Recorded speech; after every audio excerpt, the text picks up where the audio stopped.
You're still the same, by the power of the name. El Shaddai, burn up God tonight. We will praise and lift you high. El Shaddai, through your love and through the wrong, you saved the son of Abraham. Through the power of your hand, you turned the sea into dry land. Through the uncas of your reeds, you were the God who really saved. And by your might, you set your children free. El Shaddai, El Elyon tonight. Age to age, you're still the same. By the power of the name. El Shaddai, burn up tonight.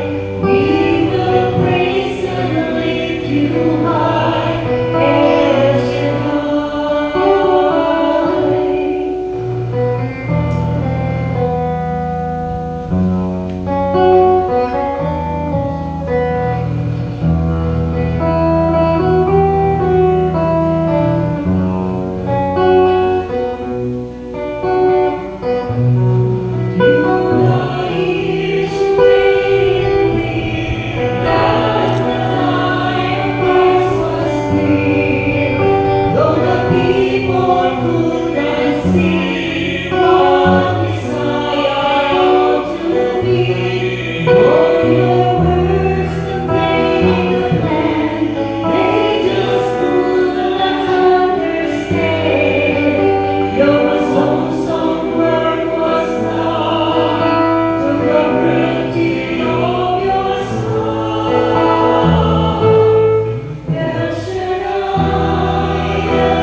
Muli kami nagpupuri sa iyo at nagpapasalamat. At dalangin namin, Ama, sa hapon ito, gumilos ka na may kalakasan. Lahat po ng nandito pagpalain mo, Panginoon. Lahat po na may karamdaman pagalingin sa pangalan ni Jesus. At maging ka sa aming mga buhay. Tuloy mo po na yung kalwalatian ng lugar na ito at maranasan ka po ng bawat isa. Pagpalain niyo po ang iyong lingkod, gamitin mightily, boldly, and powerfully, kasama ang iyong mga awit. At Ama, ang mabuting balita natin pagsasalunan,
Handa na kayo?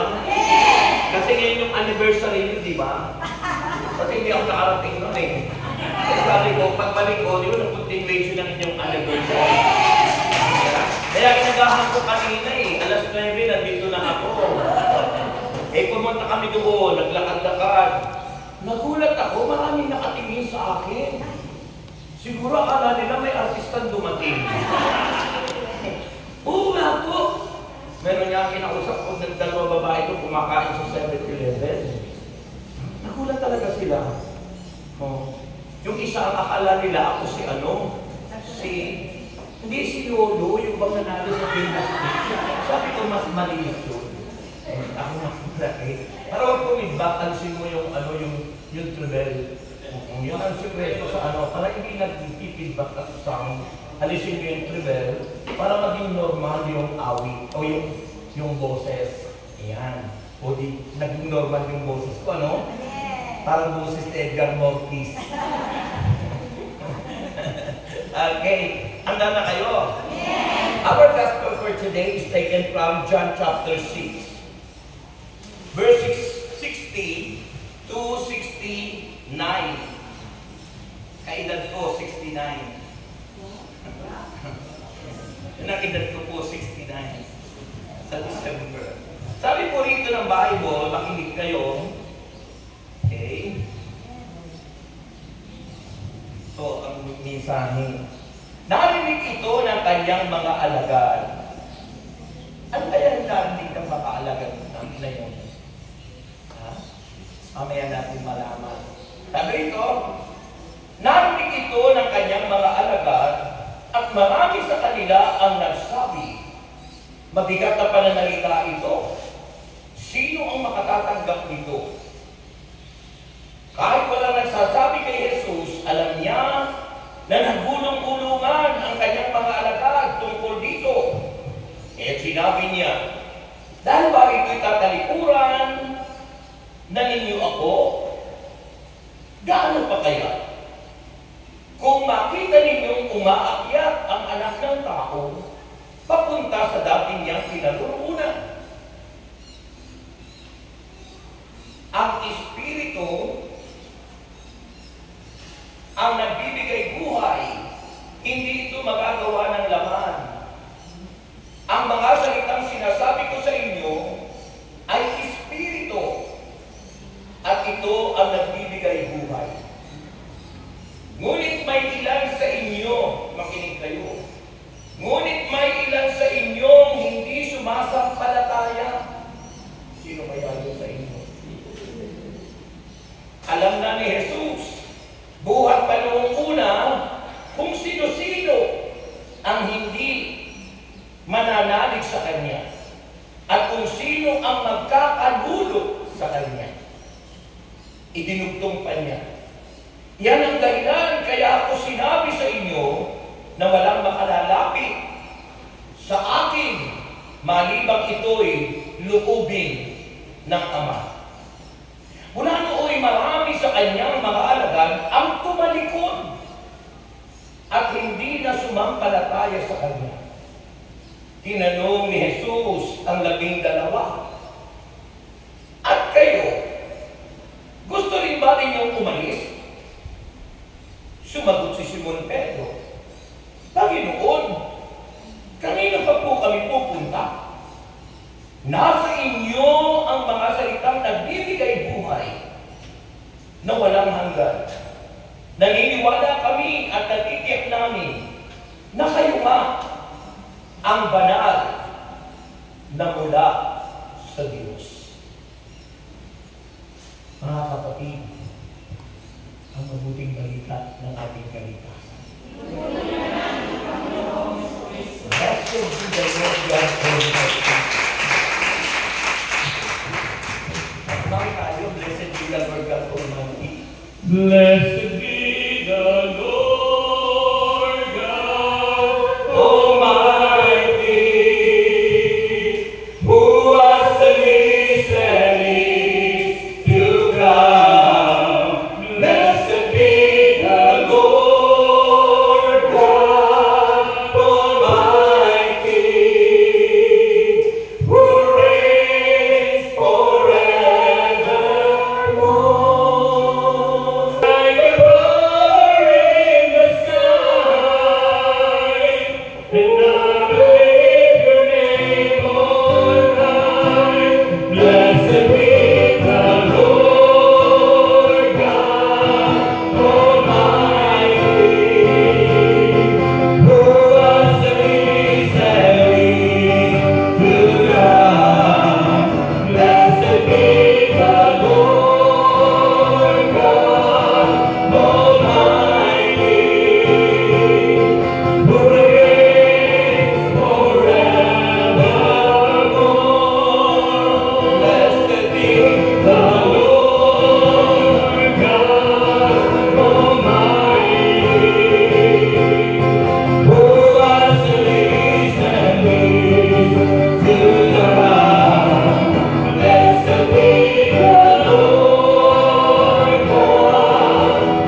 in a wonderful presence of the Holy Spirit. Okay, magandang hapon po sa inyong lahat. Meron pong ilang hindi sumagot. Kaya po ulitin ko ang pagbati para po kayong lahat ay pagpalain. Okay, magandang hapon po sa inyong lahat. May isa pa rin po ako nakita hindi nagsagot kasi siguro nagsi-cellphone. Ayan, ulitin ko po. Magandang hapon po sa inyong lahat. Yung isa po ay parang may sinisilig sa bag, kaya parang hindi po sumagot. Okay, sasabihin. Magandang hapon po sa inyong lahat. Dahil sabay-sabay kayong sumagot, answered prayer kayong lahat. Praise the Lord. Yan, kumusta po kayong lahat? Okay na okay. Umatin po ba kayo ng anniversary? Sino umatin ng 40th anniversary sa Loretta?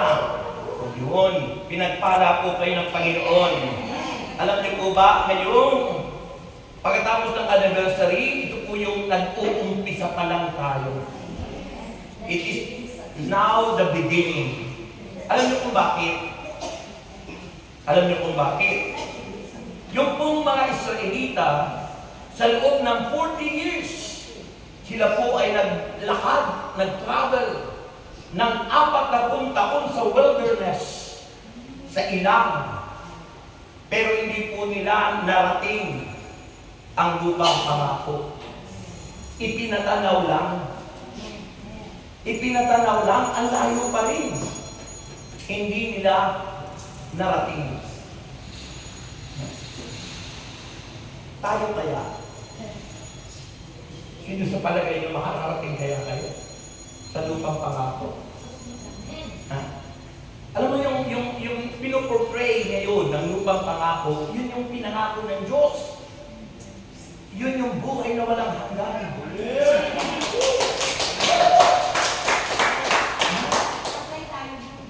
Naman po lahat ay makarating doon. Ay baka yung buhay na walang hanggan sa impyerno. Buhay na walang hanggan din po yun. Buhay na walang hanggan sa paghihirap. Ang sarap po pag sa buhay na walang hanggan sa langit. Kapiling si Jesus at ang mga banal na nandoon.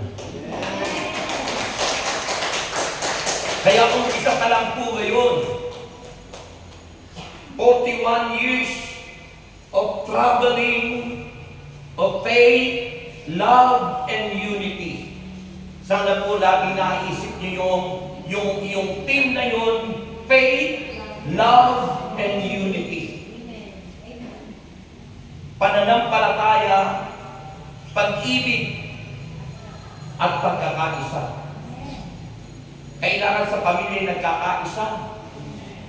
Kahit manalo ka ng ilang milyon kapag nakalimutan mo ang iyong ina. Delikado yun. Sabi ko doon, nag-message ako sa kanya, bigay mo na lang yung bahay sa Nasugbo. Mayroon naman pa sa Tagaytay at mayroon pang condominium, di ba? Tapos ako, kahit yung 2 milyon na galing sa Manila, bigay mo na lang. Tapos sabi ko, ubatin kayo sa El Shaddai noong anniversary. Hindi ako sinagot. Pero at least nakarating yung message doon. Diba? Because we pray na ang lahat ng tao maakay natin sa Diyos. Na ang lahat ng tao, bata o matanda, may ngipin o wala, ay mailapit natin sa paanan ni Yahweh. It's a powerful word, and that is our topic for today.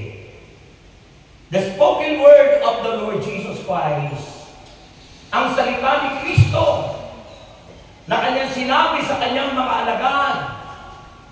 Nagbulong-bulungan ang marami dahil sa sinabi ni Jesus at hindi matanggap ng marami ang sinabi ng Panginoon. Yung kayang mga sinasabi ni Kristo ay natatanggap nyo o kagaya rin kayo ng mga humiwalay at humiwalag kay Kristo. Dahil hindi nila matanggap ang kanyang sinabi. Ano po ba yung sinabi ni Jesus? Na pinagbulong-bulungan ng mga kasamahan niya. ng mga tagasunod niya. Ano po yung sinabi ng Panginoon na pinag-uumpisahan ng kanilang diskusyon, ng kanilang pagbubulong-bulungan, at ng pagtiwalag nila sa Panginoon? Ano po yun? Sino kayo makaka-guess? Yung ba? Yung ba? Sino pa? Malapit-lapit na. Ano po yung sinabi ng Panginoon?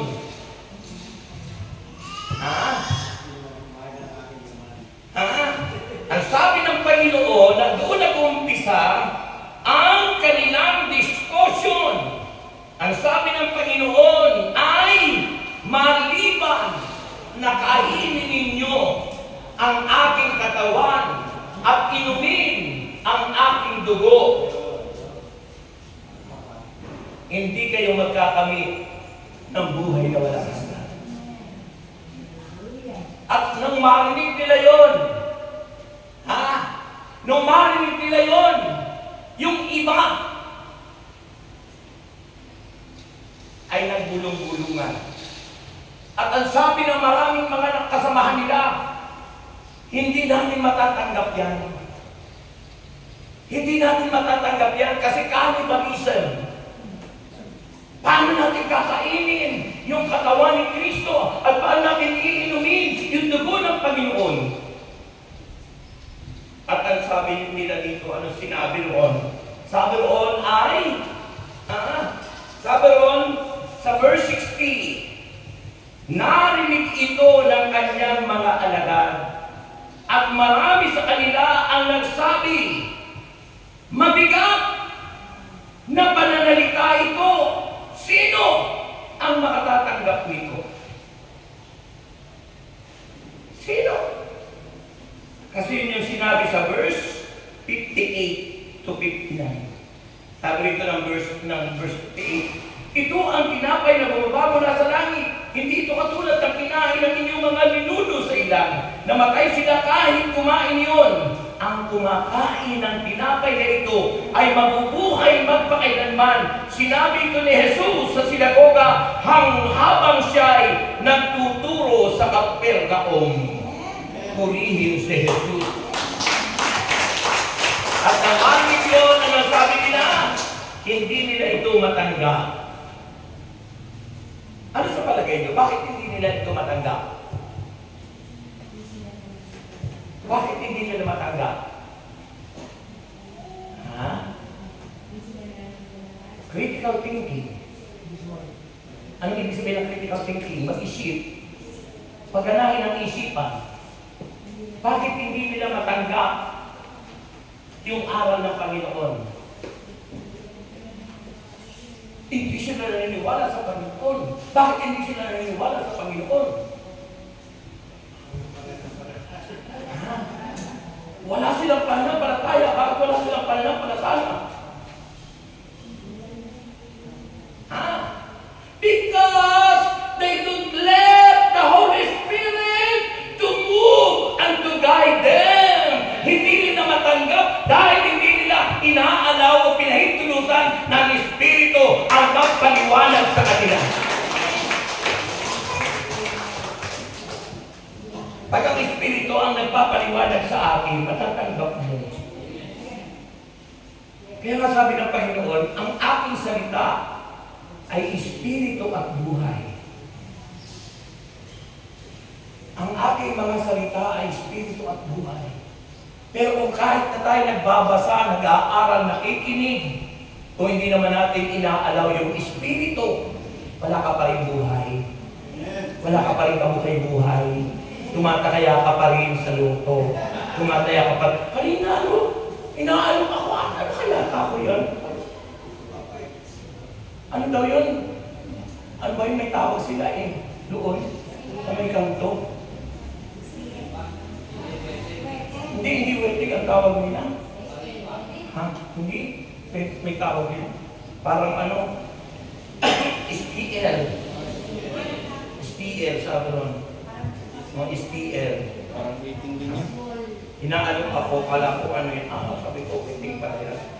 Small town lottery. STL. Yun. Small town lottery. sugal pa rin nyo.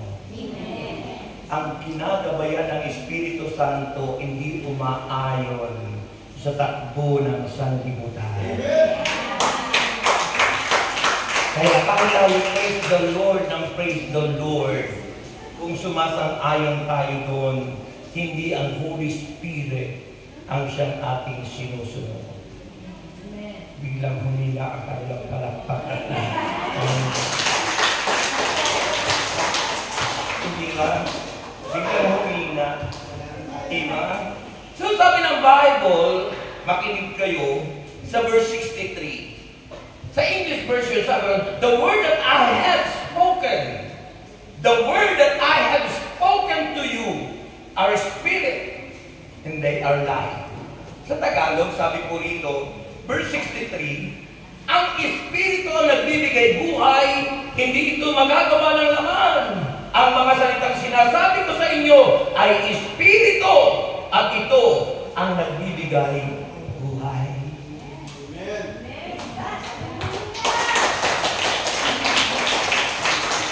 Kaya magkasama yung salita ng Diyos at yung Holy Spirit na siyang gumagabay sa akin. Yan ang bagay. Sapagkat si Kristo ang salita ng Diyos. Sabi ng John chapter 1 verse 1, diba? Sa pasimula pa'y naroon na yung salita. Naroon na sa Lubok, Batangas. Sa pasimula pa'y naroon na ang salita. Saan man dako ng mundo, maging dito sa Lubok. Ha? Sa pasimula pa'y naroon na ang salita, kasama ng Diyos ang salita. At ang salita ay Diyos. Ang salita ay Diyos. Kaya yung Diyos Espiritu, yung salita na yung Espiritu at buhay. Kaya kung nagbabasa tayo, binabaliwala natin o kaya nakikinig ng salita ng Diyos, Espiritu at buhay yung salita. Lalo na kung nagsasalita yung Paris Christi dyan, tapos sasabayan nyo, unang pagbasa, unang pagtulog. Ikaw lang pagbasa, tulog na tulog. Yung mga edad niyong ganyan, pag ganitong oras, antok na kayo. Kaya na nga ako, inaantok na eh, kasi maaga nga akong gumising. Pagkatapos, anong oras kami umalis sa Amben? 6:30. Kasi in-expect ko malayo, kasi nung una kong punta rito, nalalayuan ako. Huh? Pero ang dali lang pala. Kasi nagdaan kami sa ibaan. O may ginagawang kulay, shortcut pala yun. Sabi ko pagbalik ko, hindi na doon kasi baka madilim na. May malaking ilog doon, pataas na ang pakitig yung daan.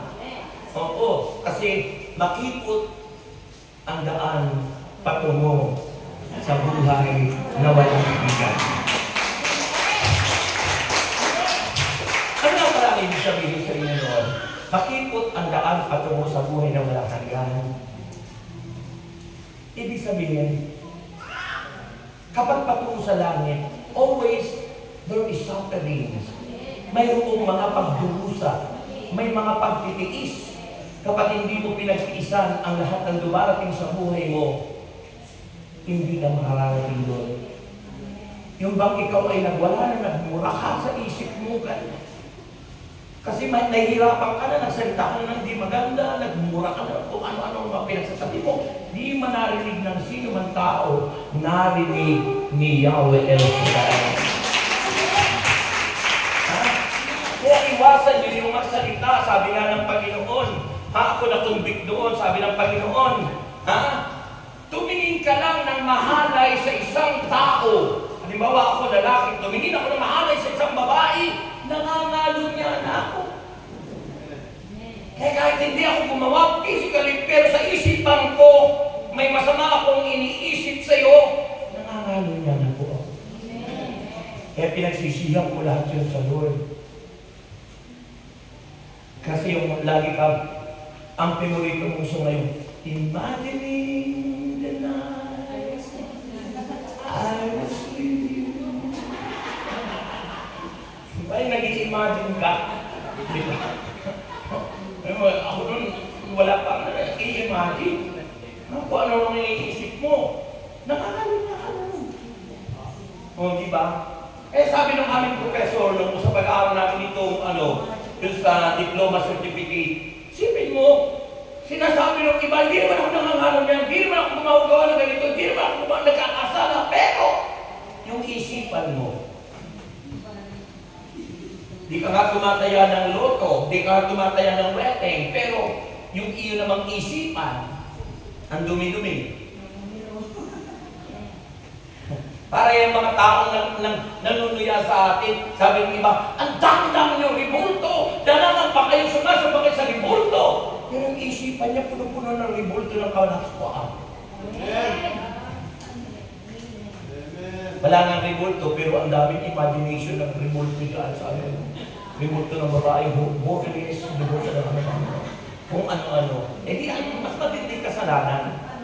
Kaya masarap yung maging purify your people.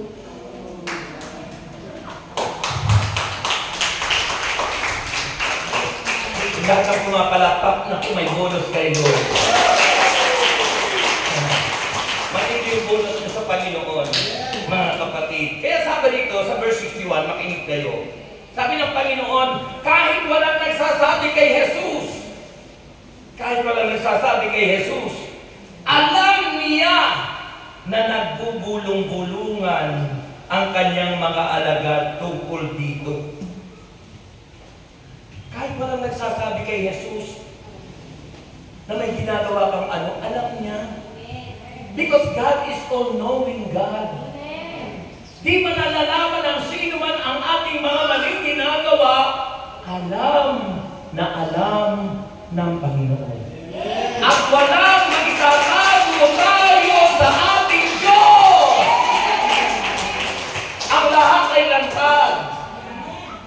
Tayo lang minsan mapagpaimabaw tayo, mapagkunwari, na akala natin tayo mga banal. Naglilingkod ako sa Diyos. Akala natin tayo mga banal, pero sa harapan ng Diyos, mga hangal. Mga hangal pala tayo. Kasi minsan tayo nagmamalinis. Huwag po tayo magmalinis kasi lahat tayo makasalanan. You pray for one another. Sipin mo kahit yung aming sinasabi sa ating kapwa, bumabalik sa atin. Yan ang sabi ng Panginoon, bago mo punahin ang puwing ng iba, tanggalin niyo muna ang malaking troso sa iyong mata. Troso ang sabi mo naman. Kakahitan. Ay, mga taong punan, mga taong alam mo santo at santa. Pero sa kabila ng lahat, ganyan sa social media. Bago magpuna, dapat inaalam mo na ang punot dulo. Dapat na nanahimik. Huwag tayong makisawsaw sa mga problema ng iba. At huwag niyong isi-share ang anuman. Isi-share, hindi niyo alam kung ano ang punot dulo pinag-umpisahan ng problema ng iba. Ang problemahin natin, yung sarili nating problema.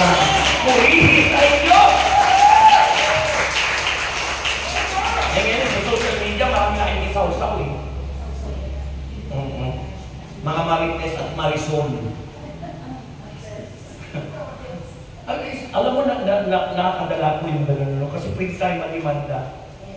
Di ba, i-senior mo sa Facebook mo, di mo alam yun. Senior mo. Kasi mahilig kayo share ng share. Ako nagugulat ako. Minsan, pag may advertisement, pag naklik mo, biglang may dadating sa akin delivery. Wala naman akong order. Sabi ko, hindi ako nag-order niyan. Hindi ko lang yun. Hindi ko nag-order. Please cancel that. Ganun, maingat po tayo. Kiklik mo lang, ba't bilang may darating na order? Alam mo kung bakit?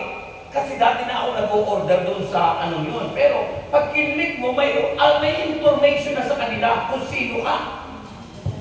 Once na kayo nag-order na nung una, mayroon lang, naka Nakarecord na, hindi nabubura. Kaya once na kinilig mo, biglang may darating sa'yo. Order. Hindi ka naman nag-order. Ay kung ang dumating sa'yo, malaking lata ng oil. Sabi ng order ni Mrs. Bagyo oil.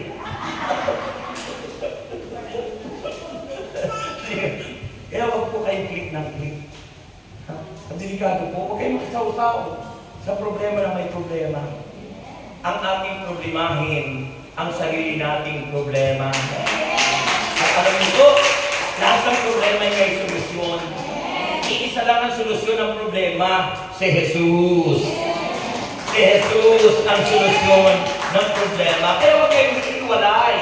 Eh yung mga nandito, umalis, humiwalay, umayaw. Pag ang Diyos inayawan natin, mananatiling Diyos pa rin yun. Pero yung tao, pag umalis ka sa Diyos, patay ka. Bakit? Sabi ng Bible yun eh. John chapter 14 verse 6. Ako ang daan, I am the way, the truth, and the life. Our life is Jesus.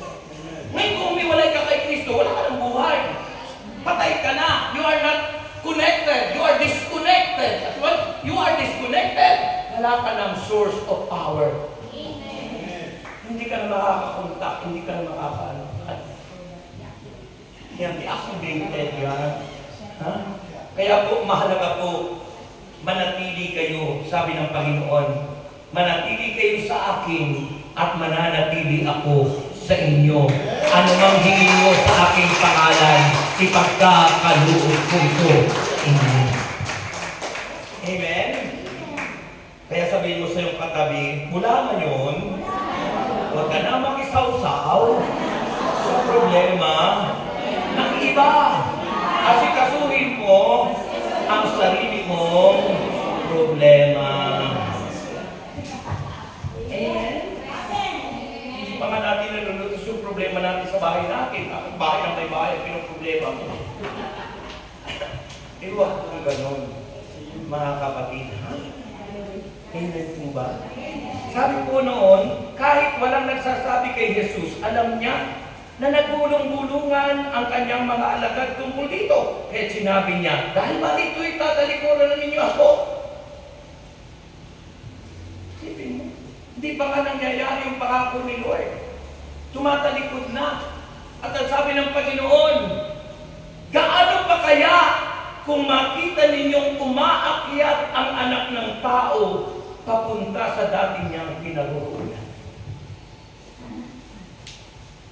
Kung hindi sila nakapaniwala doon sa sinasabi ng Panginoon, dahil hindi nila pinahintulutan yung Espiritu at ang salita ng Diyos sa kanilang buhay, sabi ng Panginoon, ay gaano ba kaya kung makita niyo akong umaakit ako sa aking pinagmulan? Diba?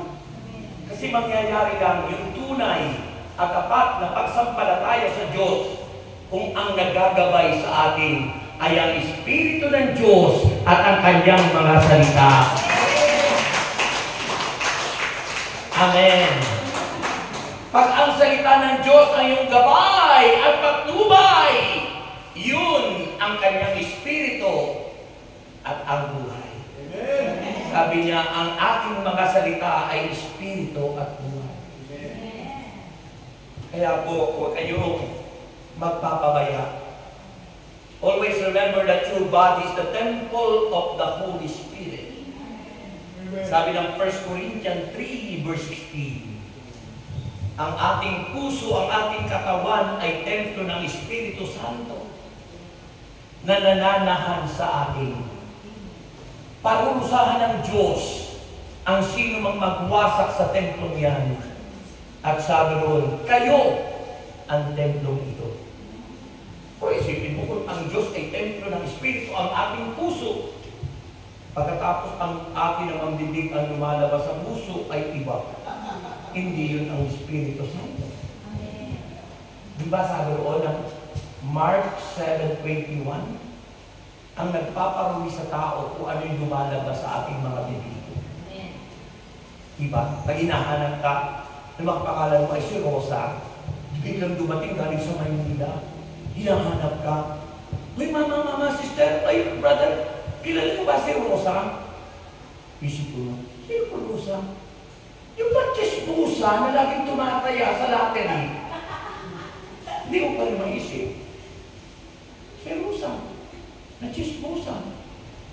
Yung nakaaway yung kapitbahay niya, nag-away sila, nagsabunutan, yung natatandaan ng tao yung mali nating ginagawa. Tinatandaan ng tao yung ating mga pagkakamali, pero yung mabuti nating nagawa, kinakalimutan. Amen! Kaya ang mahalaga, ating pong pagsikapan na huwag kalimutan yung nagtuturo ng katotohanan na nakalimutan nila at sila'y tumalikod. Huwag nating kalilimutan si Jesus na umaakay sa ating lahat. Diba? Anong nangyari sa kanila? Tuloy ang pag-asa. Sabi rito,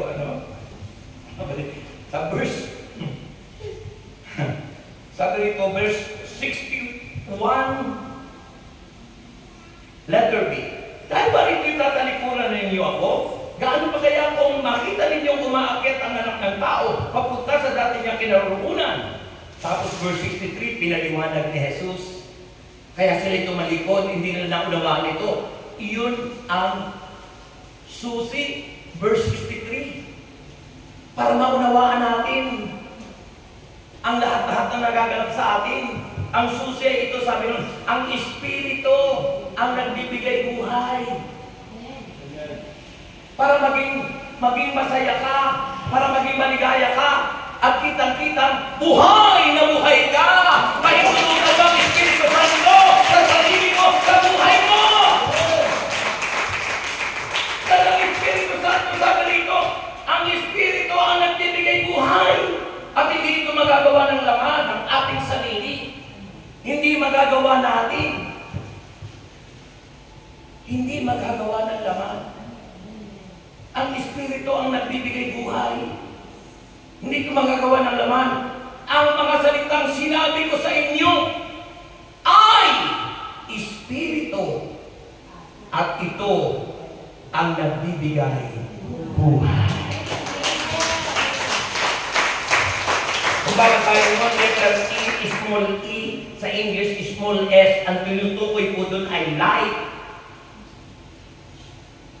Pag capital E o capital S, Spirit, tumutukoy sa Holy Spirit. Yung unang sinabi rito, yung Espiritu, yun ang capital.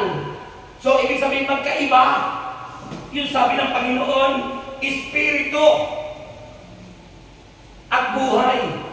So, yung tinutukoy yung Holy Spirit at yung salita, yun ang buhay. Yun ang nagbibigay buhay sa atin. Sa mga sabi ng Hebreo chapter 4 verse 12, ang salita ng Diyos, buhay o buhay at mabisa, kagaya ng taba, naging kamilay-talim, tumatagos sa mga kasukasuan at sa mga buto. At sa mga utak, may utak ba kayo? Baka naman wala tayong utak, kaya di natin mapaniwalaan si Jesus. Ang salita daw ng Diyos ay tumatago sa mga utak ng tao kung may utak tayo. Kung ginagamit natin yung ating utak o yung isipan. Maraming kabataan nasisira ang buhay kasi hindi ginagamit yung utak. Puso lang ang ginagamit. Umiibig, kaya maraming nabubuntis at iniiwan. Kasi pinaiira lang ang puso. Kahit hindi tulutan. Kailangan po magkasama. Puso at utak. Eh, dami ngayong mga kabataan, may mga kabataan sa sabi, hindi ako niniwala sa marriage, hindi ako niniwala sa kasal. Parang sinabi mo, hindi ako niniwala sa Diyos. Because the author of marriage is God. Purihin ang Diyos. Ang hina.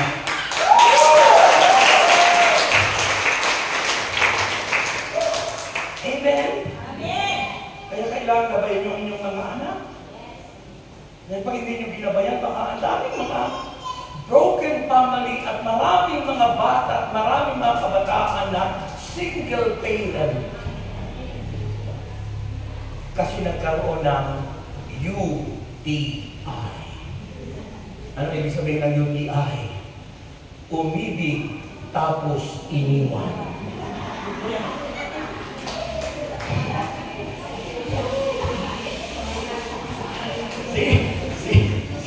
Sino sa inyo ang may UTI? Umibig tapos iniwan. Ako.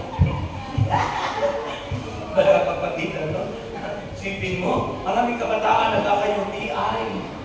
Kaya marami po sa statistic, o hindi ako may katani nito, hindi ako may sabi nito.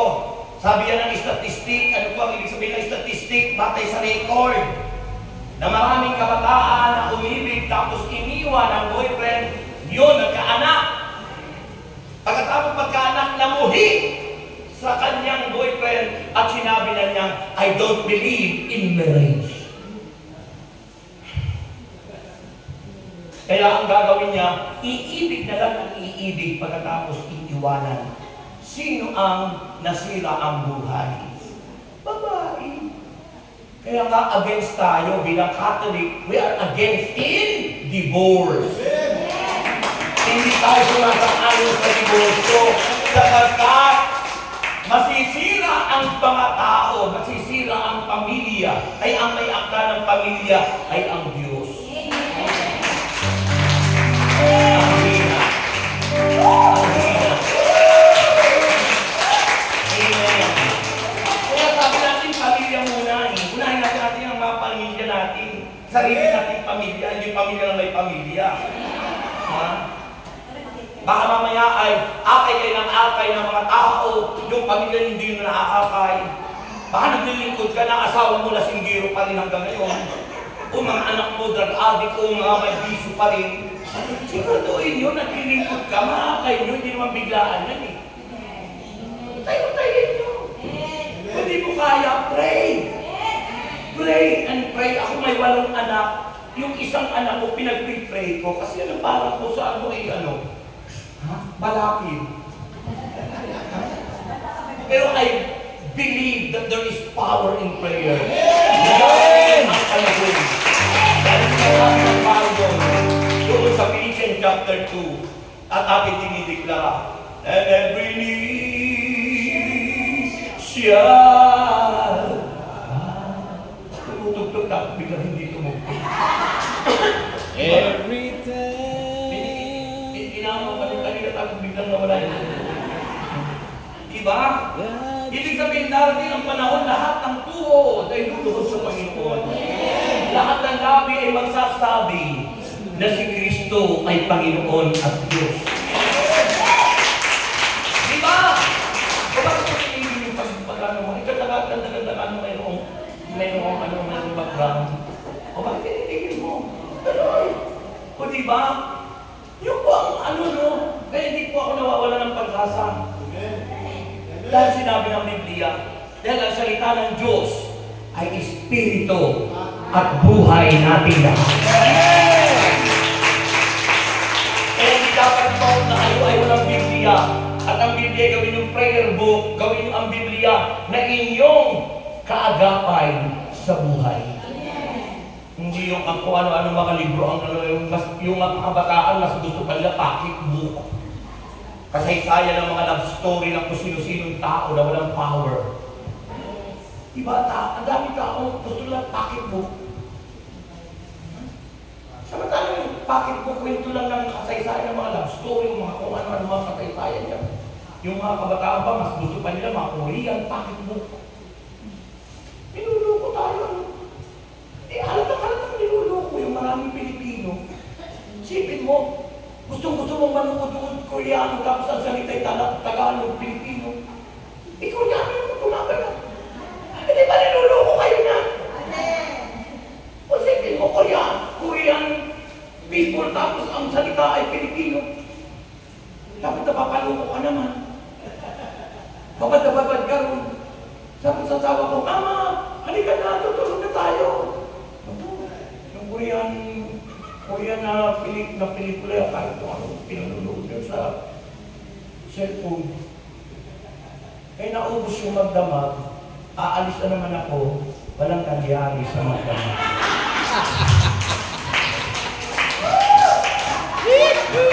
Kasi mahilig manood ng kulang. Pinuloko lang kayo niyan, mga kababaihan. Kailang mga kababaihan, mahilig nun eh. Yung mga kabataan na mga kalalakihan ng nung kaya gusto nilang maging kagaya ng kutis nila yung kanilang ano, no? Yung Koreano, kung ano ang mga pinupuna sa katawan, para daw pumuti, para ganito, ano? Mga kapatid, huwag natin problemahan yung problema ng iba. Sapagkat ang problemahin natin ay ang ating sariling problema at ang solusyon sa ating problema, ang salita ng Diyos ay Espiritu at buhay. Sinabi nito, pakinggan nyo, ang Espiritu ang nagbibigay buhay, hindi ito magagawa ng laman. Ang mga salitang sinabi ko sa inyo ay Espiritu at ito ang nagbibigay buhay. Ano ang nagbibigay buhay? Yung salita ng Diyos. At ang gabay ay yung Espiritu Santo. Subukan niyo lagi yan. That's why I always asking God, Holy Spirit, take over in my life. I always meditate the Word of God every day in my life. Sabi po ng Joshua chapter 1 verse 8, huwag niyong kaliligtaang basahin ang aklat na iyon. Dinidilihin niyo araw at gabi. Upang malaman ninyo kung anong nasusulat doon. Sa gayon, giginhawa ka at magtatagumpay. Amen! Kaya naman kung ko yung giginhawa ka ang aming buhay. Dati mahirap lang, squatter lang. Walang bahay, walang lupa, walang savings, walang pera. Pero nung umpisahan ko yung sabi ng Biblia sa Joshua 1 verse 8, hindi ko kinaligtaan. Dinilidili araw at gabi ang salita ng Diyos. Para daw malaman natin kung ano nasusulat sa banal na aklat. Sa gayunan niya, pag nalaman yung ano nasusulat sa banal na aklat, sa gayon, giginhawa ka at magtatagumpay. If you want to become successful and prosperous life, don't forget to meditate the Word of God and always let the Holy Spirit to be your guide. Ang gabay mo at patnubay, ang salita ng Diyos at ang Espiritong Banal. Purihin ang Diyos. And finally, alas Diyos na pala. Kung alas Diyos na kayo, di ba? And finally, baka may isa pa kayo. Ito ang sabi ng Bible, makinig kayo. Makinig kayo. So first lesson, tandaan nyo ang unang lesson po natin.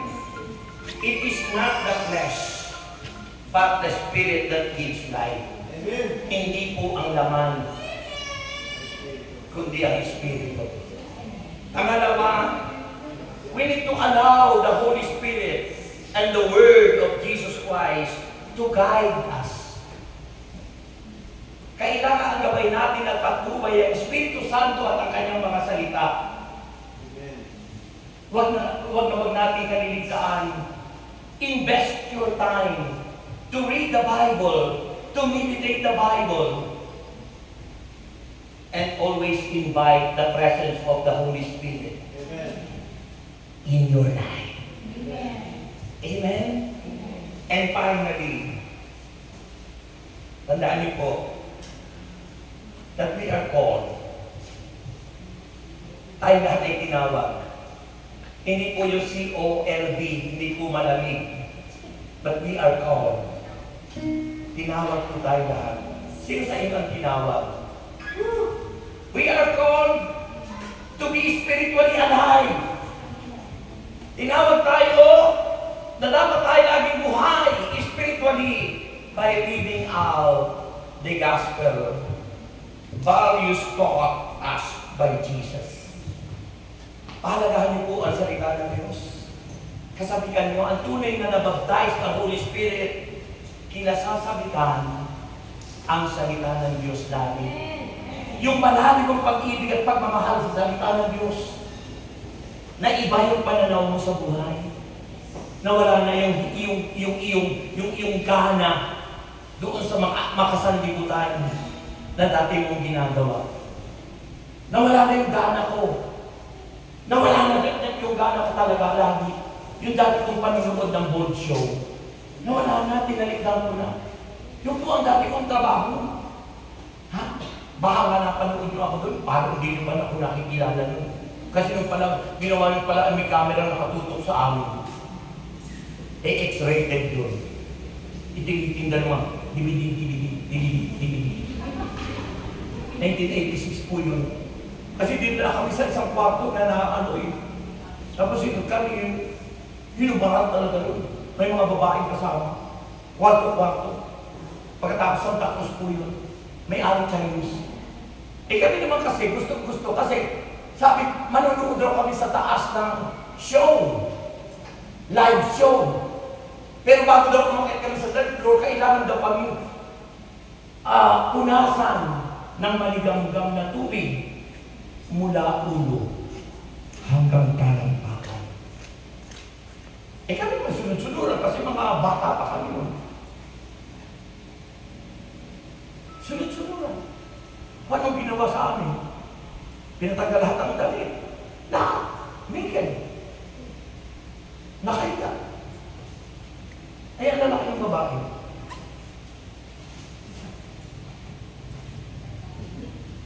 Tawag ng mga matrona. Talaga po yung experience yun. Pero mula noon hanggang ngayon, binura ng Diyos lahat. Patutuo na lang at kasalisayan na nangyari sa akin. At mula noon hanggang ngayon, si Brother Rex iniangat ng Panginoon.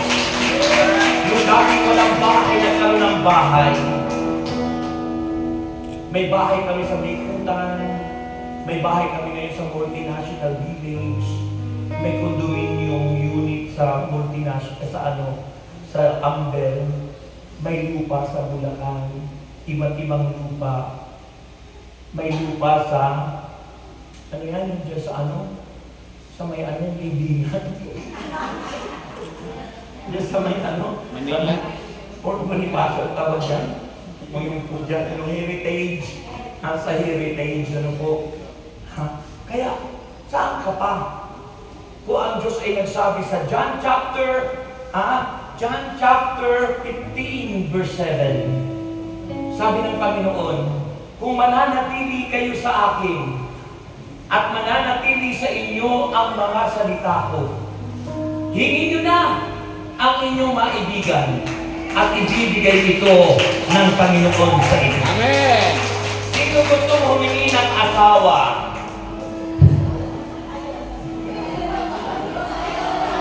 Ayaw na. Sino gustong humingi ng divine wisdom?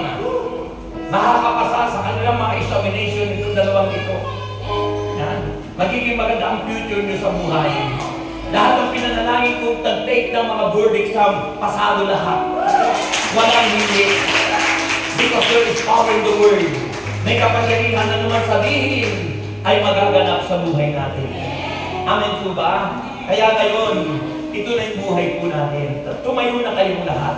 At sabihin nyo ngayon, Panginoong Jesus, Ikaw ang aking pag-asa at wala po akong ibang maaasahan kundi Ikaw.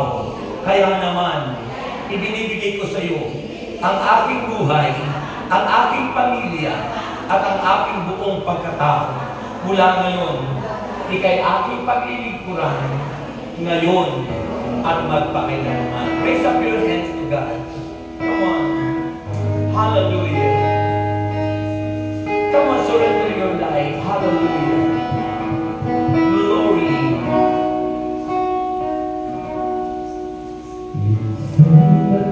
Yes. Amen. Hallelujah.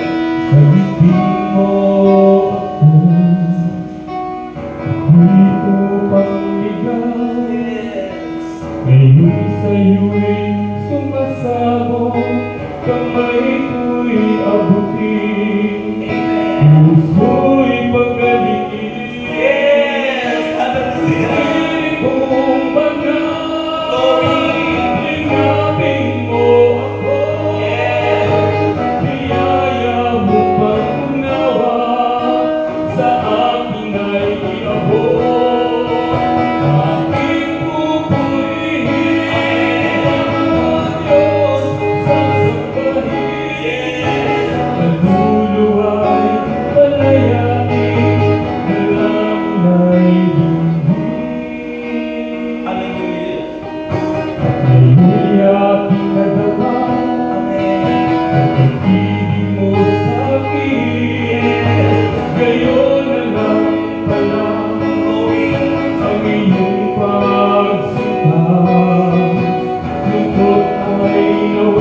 To God be the glory.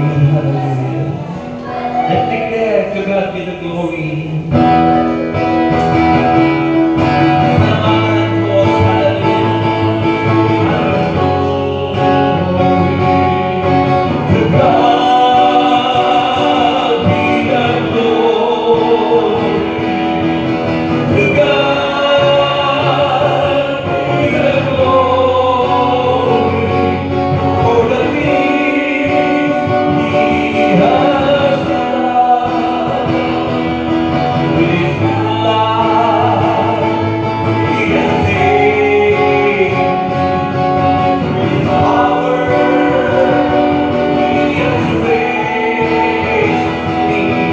To God be the glory for the things He has done. To God be the glory. Be the glory. To God be the glory. Be the glory. To God be the glory.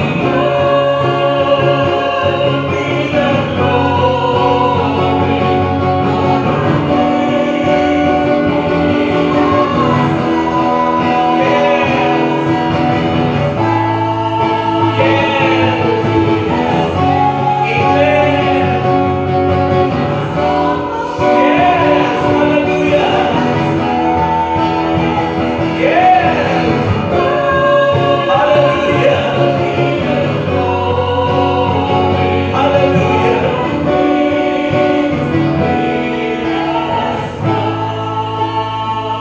Ama naming Diyos, dalangin po namin na kami laging balutin ng banal mong dugo at laging magyari ang kalooban mo sa amin.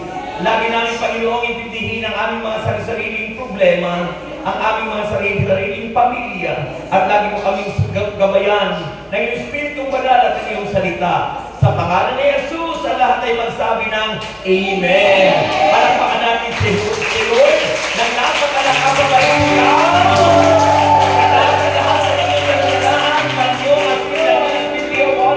At ang inyong prayer request, let us give thanks with a grateful heart. Pagpalain po ang lahat ng yan, maging answered prayer tayo lahat. I-claim Lord God, siksing ibigay. Palakpakan si Lord. Paalaala, sa First Friday po,